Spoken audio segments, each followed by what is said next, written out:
आज के यहाँ जितने युवा बच्चे बैठे हैं, जितने बहन लोग बैठे हैं, जितने युवा भाई लोग बैठे हैं, आप सब लोगों से मेरा हाथ जोड़ के निवेदन है, इस बात को भी कृपया करके आप लोग समझेंगे। अब मैं बार बार अपने कथाओं में कहता हूँ, माता पिता साक्षात भगवान होते हैं जो हमको जन्म दिए हैं। आप भगवान की पूजा कर रहे हो, अपने माता पिता को रुला रहे हो, वो भगवान कैसे संतुष्ट हो सकते हैं? आप अपने घर में अपने माता को रुला के मंदिर जा करके दुर्गा माता बिठा रहे हो, दुर्गा माँ की पूजा कर रहे हो, जसगीत गा रहे हो, माता की आरती कर रहे हो, माता रानी कैसे प्रसन्न हो सकती है जब आपके माँ रो रही है?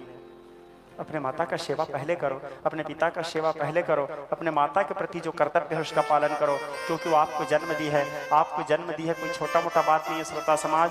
9 महीना वो आपको अपने गर्भ में रखी है, प्रसव काल में उसको कितना पीड़ा हुआ है, कितना कष्ट हुआ है, स्तनपान कराई है। संसार में किसी में इतना सामर्थ्य नहीं कि अपने रक्त को दूध बना दे। संसार में किसी में इतना सामर्थ्य नहीं जो अपने रक्त को दूध बना दे। एक माँ ही है। माँ के स्तन में क्या होता है? खून ही तो भरा रहता है, दूध थोड़ी भरा रहता है। लेकिन जब बच्चे उसमें मुंह डालते हैं, जब ममता उसके अंदर जागृत होता है, जब वात्सल्य जागृत होता है, तो वो खून दूध के रूप में परिणित होकर के उस नन्हे से पौधा का सिंचन करके उस नन्हे से पौधा को वृक्ष बना के तैयार करता है, बड़ा करता है।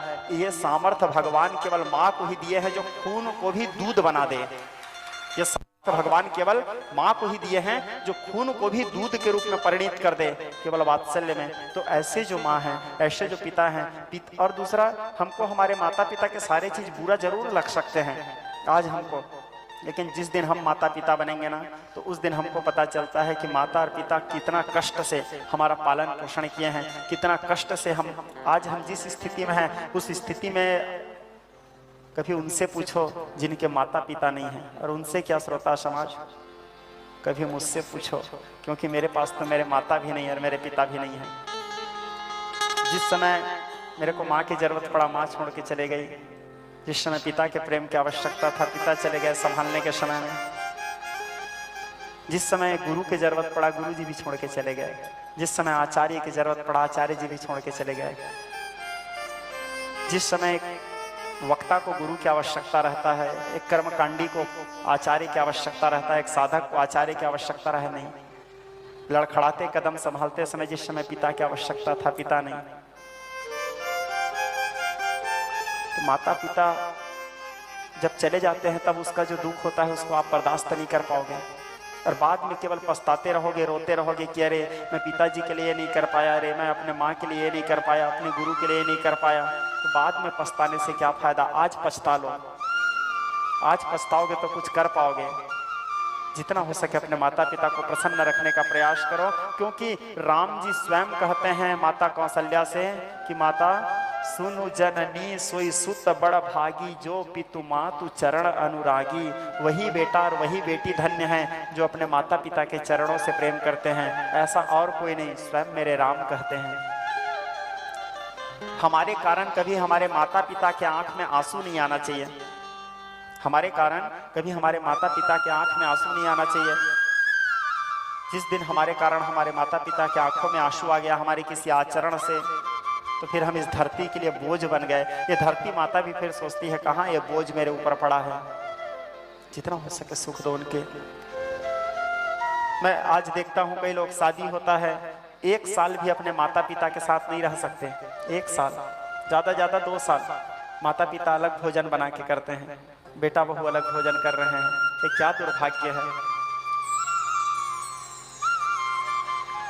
आपका भी तो बेटा होगा, आपके बेटा जिस दिन ऐसा करेगा आपको कैसा लगेगा। सारे बहनों से भी मेरा अनुरोध है, आप लोग भी कल किसी के घर बहू बन के जाओगे, आपके भी कोई पिता है। आप जा करके उस घर में उस बेटा को उस पिता से कभी दूर मत करना, उस माता से कभी दूर मत करना जिस माता पिता से आप दूर नहीं होना चाहते।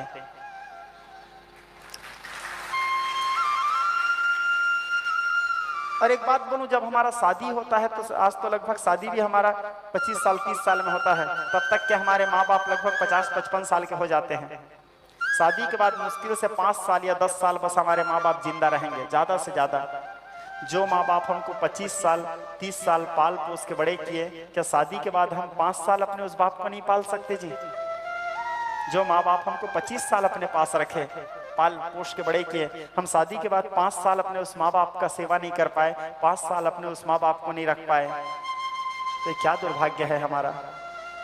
आप समझो, अपने मित्रों को समझाओ, अपने बच्चों को समझाओ। और दूसरा, यहाँ जितने माता पिता लोग बैठे हैं उन लोगों से भी मेरा अनुरोध है, यदि ये सब होता है तो इसमें भी कहीं ना कहीं गलती आप लोगों का है।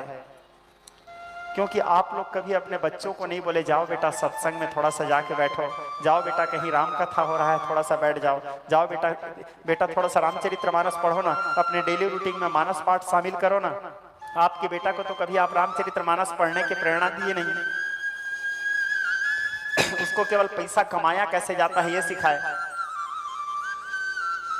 माता पिता बालक न बोला वहीं, उदर भरोसो धर्म सिखा वहीं, जीना कैसे है वो सिखाए। अपने बच्चे को कम से कम ये शिक्षा दो, बेटा रोज कम से कम रामचरितमानस के 5 चौपाई पढ़ो।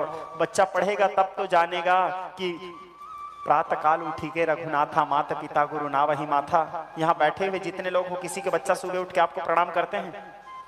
गिने चुने बिरले, 1-2 जने होंगे, गिने चुने बिरले। न तो बच्चे को उठाने के लिए माँ बाप को जाना पड़ता है, उठ बेटा सुबह हो गया, 5 बार उठाते हैं तब बच्चा मुश्किल से उठता है। उसको तो आप रामचरितमानस दिए ही नहीं, हमारे सनातन से आप उसको सनातन में जोड़े ही नहीं हो, उसको बताया नहीं कि राम है क्या, राम का आचरण कैसे था, वो तो सीखा ही नहीं कि माता का आदेश, माता क्या होती है, माता का आदेश क्या है, पिता का आदेश क्या है। पिता के आदेश के लिए सब चीज छोड़ दिया जाता है। भाई के प्रेम के लिए बमन इव त्यागी, राज सिंहासन का त्याग कर दिया भरतलाल जी अपने भाई के लिए, और चरण पादुका को लाके रखे। वो सब तो आपका बेटा सीखा ही नहीं है।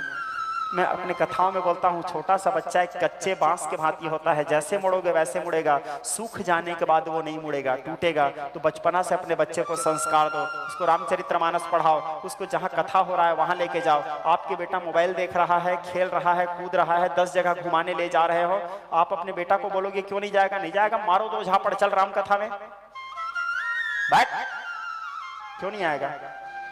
आप तो कभी अपने बेटा को भेजे ही नहीं राम कथा में, कभी सत्संग में भेजे ही नहीं, कभी कोई संतों के सानिध्यता में भेजे नहीं, सत्संग किया ही नहीं, तो जानेगा कैसे? सत्संगति दुर्लभ संसारा, और 60 सुधर ही सत्संगति पाई। मूर्ख व्यक्ति भी सत्संग पाके सुधर जाता है। तो उनको सदाचरण करने के लिए सत्संग में लाओ, उसको बिठाओ, सुनेगा तब जानेगा, जानेगा तब मानेगा, और मानेगा तब वो करेगा। वो तो सुना ही नहीं है तो जानेगा कैसे? तो माता पिता से भी अनुरोध है, उसको कम से कम प्रेरणा दो आप, ताकि आगे चल के आपके बुढ़ापा में वो सारा शिक्षा आपका ही काम आएगा। और फिर वो जो शिक्षा लिए रहेगा वो अपने बच्चे को देगा, और फिर वो उसका काम आएगा, उसके बच्चे का काम आएगा, वो पीढ़ी दर पीढ़ी चलते रहेगा। धीरे धीरे आज सब लोग पाश्चात्य सभ्यता की ओर अग्रसर हो रहे हैं, धीरे धीरे हमारे धर्म, सभ्यता, संस्कृति सब विलुप्त होते जा रहे हैं।